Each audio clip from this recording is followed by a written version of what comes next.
Hi, welcome to our July 12th inspirational message here at Unity Spiritual Center of Lansing.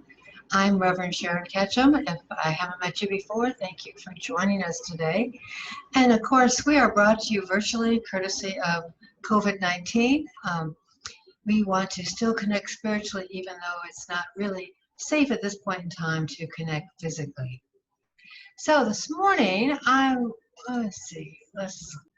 want to do something different I bet you haven't done for a while. Bubbles. When's the last time you blew bubbles, huh? Oh, yeah. Well, they're really quite amazing, aren't they? And what we see, there, I caught one. What we see is nothingness. We see the nothingness because of the form around it, the bubble. Looking at nothingness and form at the same time. Wow, that's like our minds. Actually, like all of reality. Reality is a combination of emptiness and form. We have thoughts in our minds because of the part of our minds that aren't thoughts. We see, for example, we see this Madonna head. We see where she stops, the form, but we can see the form because of what's not the Madonna head, right? So it's kind of an interesting paradox that we see things because of the nothingness. We see the somethingness. And because of somethingness, we can see the nothingness. We see where it is not. So the same way with our minds. So our minds have this stillness, this fullness, this part without words, which allows us to recognize the words, the thoughts, the feelings, the ideas that come into our mind. So today we're going to talk about our minds, a don't know state of mind, a willingness to be in a place where we don't know, where we are learning. So Frank Zappa said, a mind is like a parachute. It doesn't work if it's not open. A mind is like a parachute. It doesn't work if it's not open. Yeah, okay. Well, that is true. Sometimes we get our minds so full that it just can't think anymore because we're not allowing room for those thoughts to move around, to kind of enjoy the emptiness as well as the form. In Zen, they have a thing called a koan. A koan sounds like a riddle, but really is kind of an exercise that makes your mind think in different ways. It kind of just moves your thoughts in unusual ways. So one of the Zen koans is cultivate a don't know mind. So how do you work on not knowing? How do you cultivate? We know how to cultivate a garden. We feed it, we work at it. But how do you cultivate a don't know state of mind? Well, we understand that the beginner's mind, there's many possibilities, because if you don't know the answer, if you don't have a lot of information, it could be anything. But on the other hand, an expert, well, there's very few possibilities there, because you've already convinced yourself that this doesn't work and that doesn't work, and you write those things off. So it's really, in many ways, a limited perception of life. It's one with a narrow vision, because you're kind of obscured from the whole picture. You're limited to whatever is contained in what you think you know. If we don't know, it's all possible. It's like having fresh eyes on the world, having empty hands for whatever is going to come into us.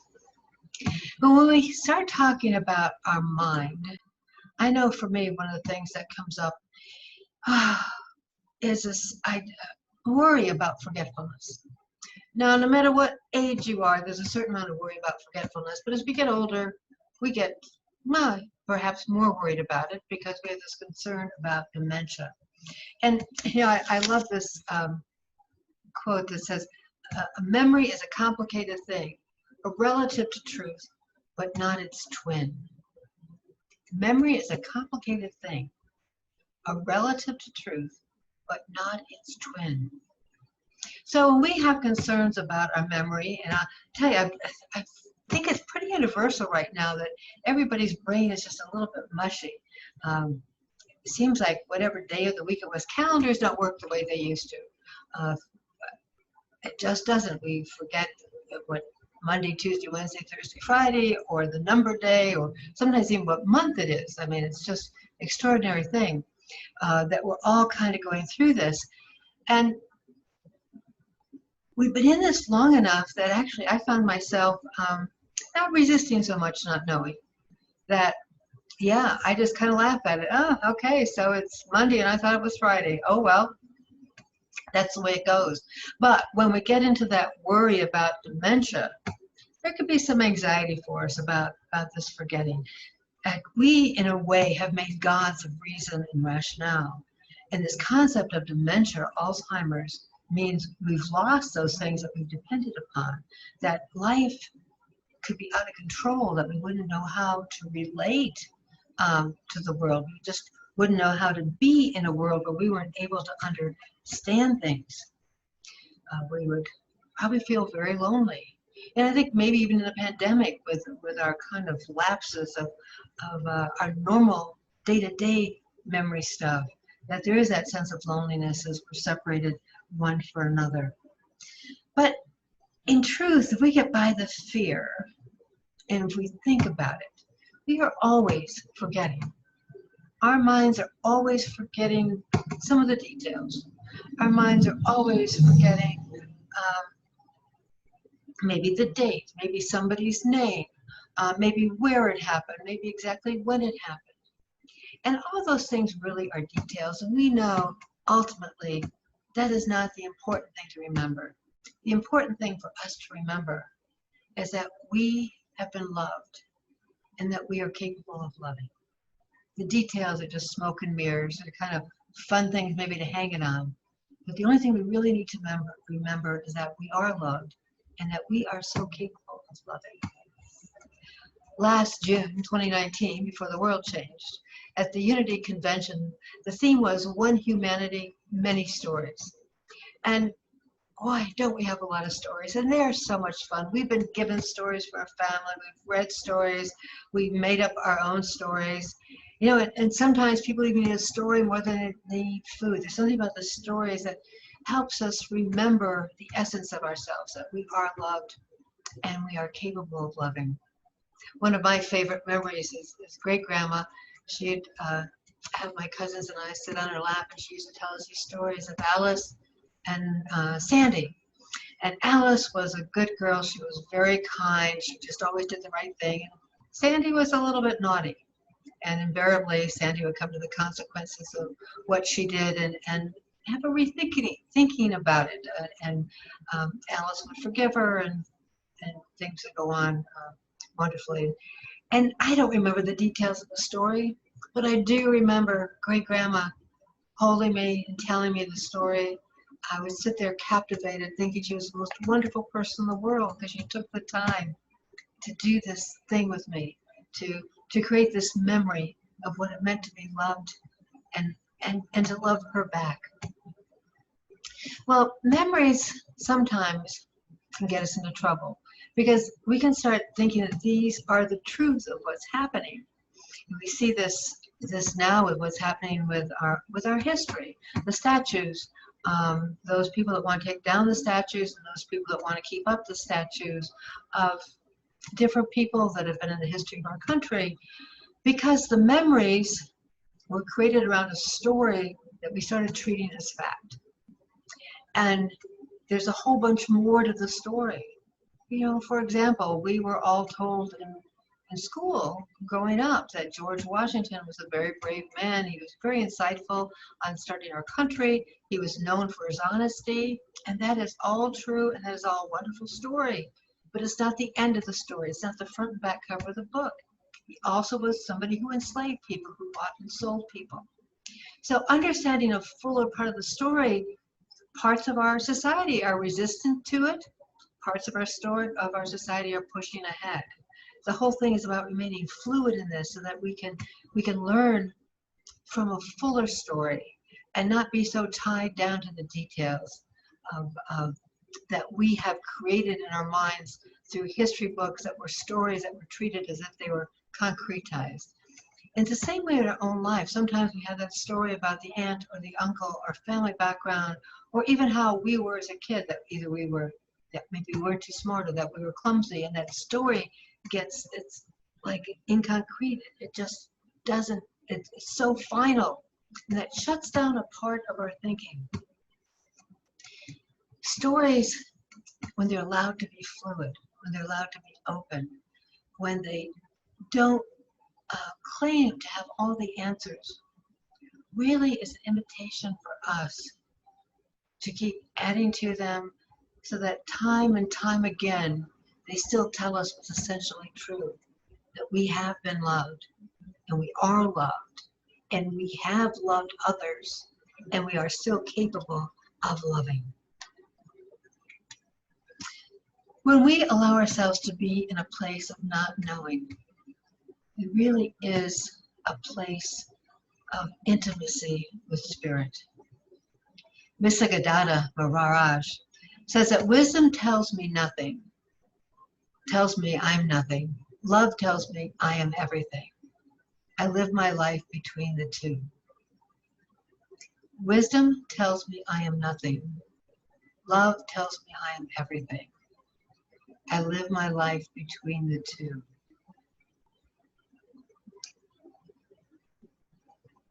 That is what our story is about. Sometimes our story is more on the side of wisdom, sometimes it's more on the story of love. There's a story, a Zen story about a teacher and a student, and the student says, "Master, I am going on a pilgrimage." And the master says, "Where are you going?" He says, "I don't know." He says, "What do you plan to do on your pilgrimage?" And the student says, "I don't know." And the master, instead of saying you really should have a plan, you really should have a goal, he says, "Not knowing is most intimate." Think about that. Not knowing is most intimate. This pilgrimage in the story can be a metaphor for our lives. We are all on a pilgrimage. When we are in that spot that we don't know where we're going, we really become intimate with life. Because if we don't have the answer, we can only be in this moment. If we don't have that very narrow path, we are wherever we are right now. We simply are. And this idea of intimacy, this idea of closeness, it allows us to engage with whatever in front of us. See, if we have that path, that goal, that destination we need to get to, and something happens over here, a big fair comes to town, but we have to get there, we're going to miss that whole fair. If we have a plan in our life that this is where we need to be at this point in time, all those things that flow, that cross our paths, we can ignore. But when we don't know where we're going, when we don't have the answer, we get to be in this moment, be intimate with this moment, be open and receptive, really squeeze the juice out of this moment, just embrace where we are right now and enjoy it. Or not enjoy it, but experience and grow from it. I mean, all of us being in this pandemic right now is certainly a test of all of us not knowing, because we have been placed into this space, into a world where there is nobody in the entire earth that actually knows what is going to happen. We have indicators, we have ideas, and we have lots of stories. But our choice right now is to simply be in this moment, to be intimate with it, and see what it will bring to us. It's been said that the path that we're seeking is the one beneath our feet. That wherever our purpose is, wherever we desire to go in life, this is the path that we're on, because that is why we're on the path. And so it's even more than being intimate with the moment. I like the idea of intimacy and that other way of looking at the word, into me see. Into me see. When I don't have the story, when I don't have the role, I can see into me. You can see into you. There's this closeness, this intimacy, this awareness that is beyond what any right answer can ever give us. The path we seek is right beneath our feet. And this may be particularly hard to grasp right now when we are in this condition of quarantining or social distancing, um, physically distancing. I like that term much better than social distancing. To say, you know, how can I, this is not how I want to live. How do I put up with this? And it's wearing on all of us. There's a certain amount of grief that is going through all of society. We miss the physical closeness of each other. This week, as we came to terms, the board and myself, our celebration team, that it really was not a safe way to offer that spiritual meeting place for the rest of this year. That there's a certain grief and loss and longing to be in each other's presence. But at the same time, if we can allow our story to be bigger than that perception, if we can just be in this moment and accept what is, we can also at the same time say, what else is there for us? How can we become more intimate with this moment? How can we become more intimate with spirit, more intimate with each other when we don't have the distraction of being physically present? We don't have the distraction of sitting physically across from each other. I think ultimately we're all looking for enlightenment of some kind, of that big aha moment. And I would say that enlightenment is really about finding a new aspect to the ordinary. It's about being relaxed in the moment. It's about being receptive to the moment. Enlightenment is about being here now, in fullness, without hesitation, without regret, without wishing we were someplace else, because the path is right beneath our feet. In some ways, you might say it's like surrendering to the sacred. And we know the sacred is, the root word comes from that we set apart to be something special. It's something important that we want to set it apart. And so many times, though every moment I believe is sacred, our breath is sacred, we are surrounded by the sacred, sometimes we take actions because things are not okay, that somehow this is not sacred, this is wrong, that we want to act out against what's happening. And you know, as a society, I see this happening, for example, with the mask wearing. There are those of us that are not wearing masks. It's like, I don't like this, so therefore I'm not going to adhere to any of the guidelines. I'm not going to wear the mask. I'm not going to physically distance. I am not going to do that. I'm going to fight against what is. And it's not going to change what is. But when we accept things as they are, then we can take steps to be part of the process. We can say, how do we create community when we're seeing each other through screens? How do we create community when we don't have our normal ways of connecting? Do we start writing notes again? Letters to the mail, for example? Most of us, you know, go through email. So maybe there's another way of being close.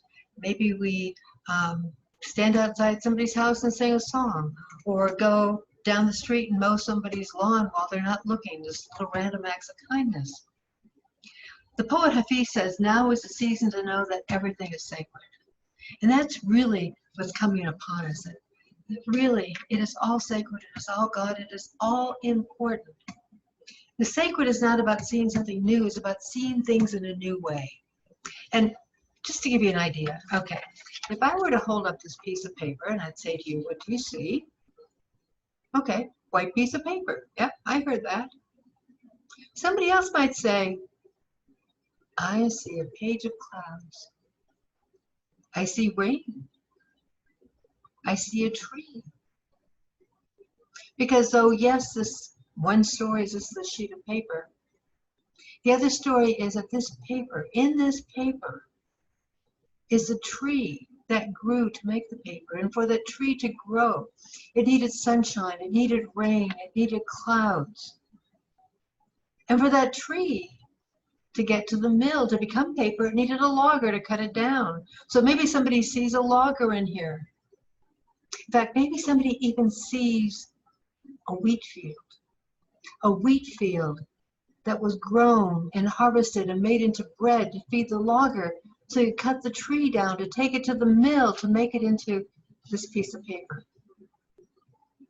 And maybe others might see even another layer in the story of the logger's parents, or the people that made the truck that allowed the logger to take the log to the mill.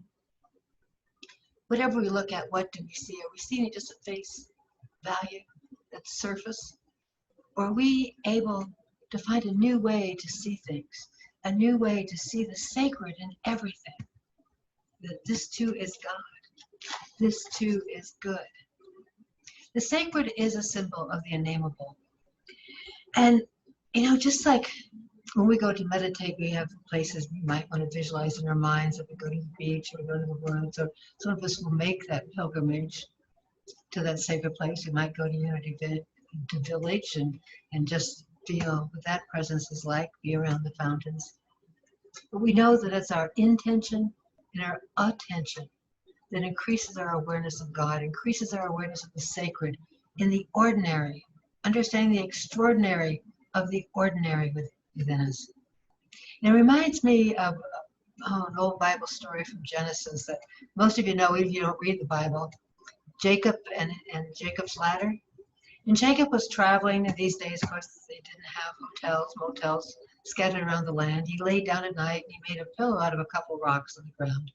And as he slept that night, he had a marvelous dream. He dreamt from where he slept, there was a ladder up to the heavens. And all night, angels went up and down the ladder.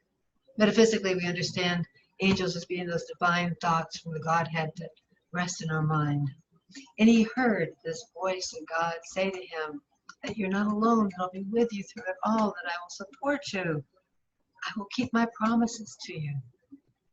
When he woke up in the morning, he woke up with a start, and he goes, oh my goodness, surely the presence of God was in this place and I didn't know it.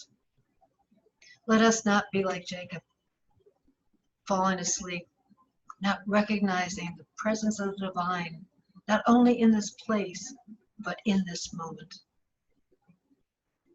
I'd like to do just a little review of the series that we've been on here with the 5 invitations, because this last 5 weeks has been about discovering what death can teach us, that we can really live fully. And the first thing was about do it now, don't wait, don't have regrets. We don't know how long any of us have to have this human experience, this physical form. And that no matter what comes by in our life, to accept it all. Don't push things away, because in every experience there's something to grow us or glow us, help our light to shine. Take it as is. Truly a gift. And then it's not about leaving any of us, parts of us behind. Bring our whole self to the experience. The parts we're proud of and the parts we're not so proud of. Because this journey of humanness is about us becoming whole to ourselves so we can be in the whole of the oneness. And then last week we talked about no matter what it is we're doing, to find a place to rest in the midst of those things. In the busyness of the day, that split aha second, we are connected to the stillness at the core of our being. We're connected to our sacred. And then of course today, having that don't know state of mind, recognizing the emptiness and the form are really the same experience, and they're so instrumental, embracing each other so that we can have this experience. And as a spiritual practice for this week, I would encourage you to celebrate everything that you don't know. Because I think when we go into those places where we really let go of the story, let go of the roles, and know that we don't know, that's where we find the divine.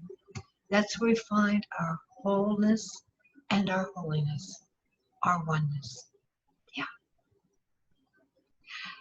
I do hope if you have some time today, you'll join me for a time of meditation. I'm calling it the bliss in the abyss, as we kind of have that experience of the empty and the form in a time of sacred meditation. Right now, though, I'd like to take a time of celebration of our prosperity.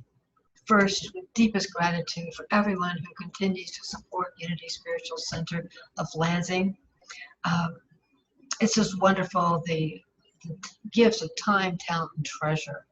And this last half of the year, our Congregants' Choice, we had three that tied in votes, Punks with Lunch, Rise, and the Sunrise Movement. One's ecological, one is about recovery from addiction, and the other helps with homeless. So know that parts of our ties will be going to help these wonderful organizations in our community.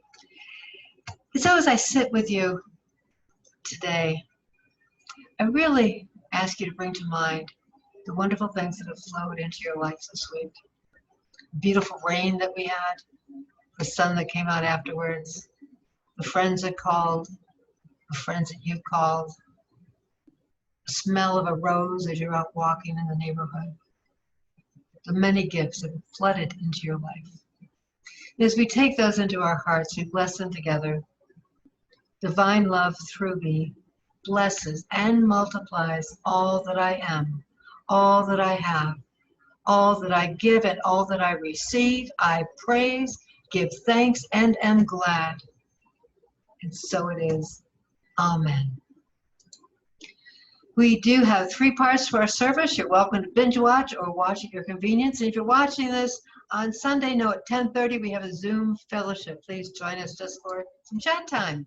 We'll close with our favorite closing song, I Choose Love.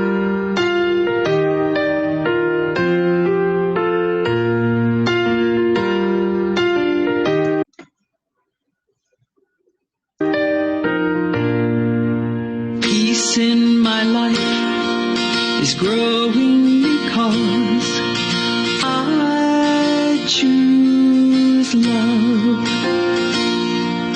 Love's always present, it's what I'm made of. I choose love. We are a part of each other. We are one tie that binds us, that can't be undone. I choose love.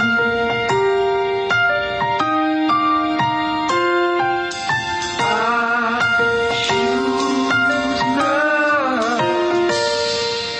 Peace in my family is growing because I choose love. Let love be present, it's what we're made of. I choose love. We are a part of each other. We are one loving family, sharing one son. I choose love.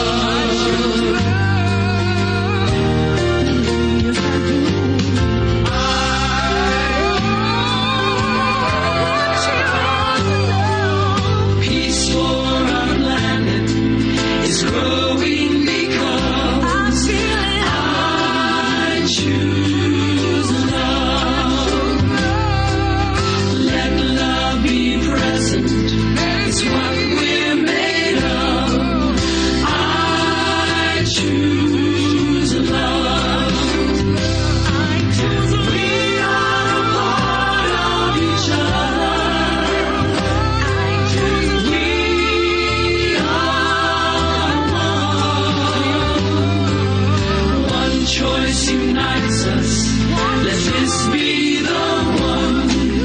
I choose love. I choose love. I choose